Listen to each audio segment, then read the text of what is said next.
I had an interesting conversation today with my 35-year-old nephew. We live in Michigan, and Michigan has on the ballot to codify a woman's right to choose under Proposal 3. And he asked me what I was going to do about that proposal.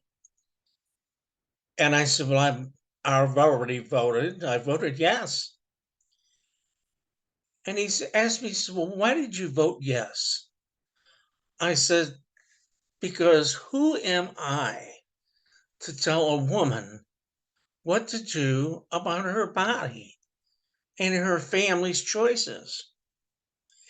And I love Raphael Warnock's description when he says,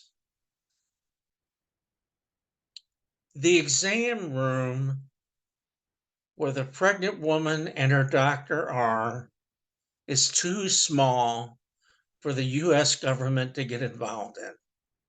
And that's the way I feel about it. So then he brought up another question.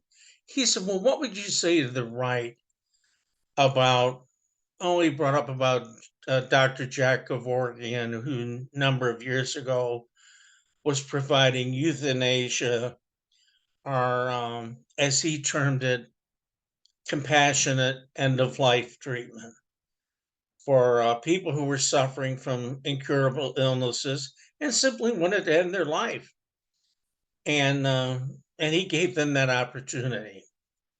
He wound up being in prison for it, and I believe he passed away some years ago. But nevertheless, the only thing I could compare it to is that last week, I live in a seniors apartment complex. An 80-year-old man, at least every bit of 80, lived one floor up from me. And at 11 o'clock at night, he took a gun and blew his brains out. And I found out later why. It was because he could no longer stand the physical pain that he was in. He was on all kinds of medication. He had all kinds of doctors. They had nothing to relieve this man's pain. And I remember running in the hallway to someone who said, well, he's going to go to hell for doing that. And my immediate response was, I don't believe God's that mean. If someone's in that much pain, to get rid of themselves from this planet, a merciful God, I believe, would understand that. So we continued talking about that, and it brought home to me. Now here I'm talking to a 35-year-old man, and we're trying to solve this issue between us. And obviously, he had heard some things about euthanasia, which we discussed, which I think, hey, there again, it's getting into someone's personal decision about how they want to end their life. It's none of my business. That's the way I feel about it. If the poor man was in that much pain, God bless him. That man did not go to hell. I believe he went into the loving arms of God. But nevertheless, when I started my TikTok, I knew once you put yourself out there, you're going to be criticized.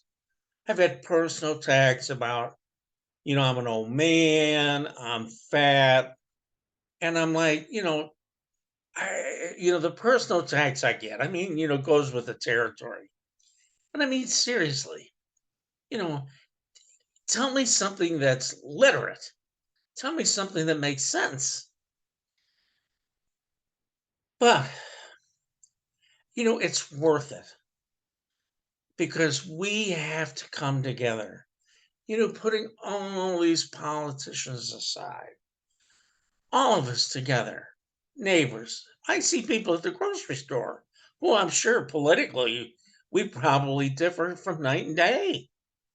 but we can converse and talk and exchange ideas other than politics and be friendly to one another and actually to be loving to one another.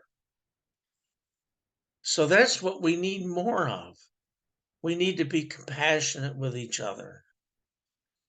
And we will get through all of this together, not alone, because we are the United States of America. We are the bedrock of this country.